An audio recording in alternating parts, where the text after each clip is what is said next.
இன்றைக்கி வந்து என்னென்னா, மாணவர்கள் விடுதி காப்பாளர் அவர்களை பற்றி தான். இந்த விடுதி காப்பாளர்களோட வேலை வந்து ரொம்ப கஷ்டமான ஒரு வேலை பார்த்துக்குங்க. என்னென்னா, இவங்க வந்து இந்த தங்கியிருக்க பையங்களுக்கு அம்மா அப்பாவோட அவங்க என்ன சொல்லிக் கொடுப்பாங்க அந்த மாதிரி சொல்லிக் கொடுக்க வேண்டிய சூழ்நிலையும் இருக்குது. அப்புறம் வந்து இந்த டீச்சர்ஸ் வந்து கிளாஸில் பையங்களை வந்து இந்த படி அப்படின்னு சொல்லக்கூடிய இந்த 2 வேலையும் ஃபுல்லாகவே பார்த்துட்டு இவங்க பார்த்தீங்கன்னா இந்த சம்பளமும் வந்து கம்மியாக இருக்கும். அது மாதிரி பார்த்திங்கன்னா மரியாதையும் ரொம்ப கம்மியாக இருக்கும்.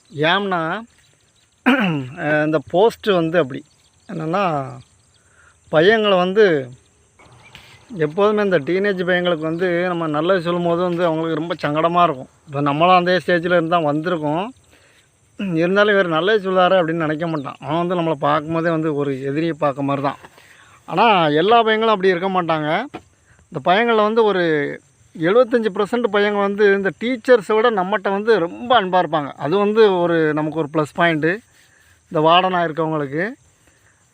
அப்புறம் வந்து 25% பையங்க தான் கொஞ்சம் சேட்டை அதிகமாக பண்ணுவாங்க. அவங்ககிட்டையும் சில நல்ல குணங்கள் இருக்கும்.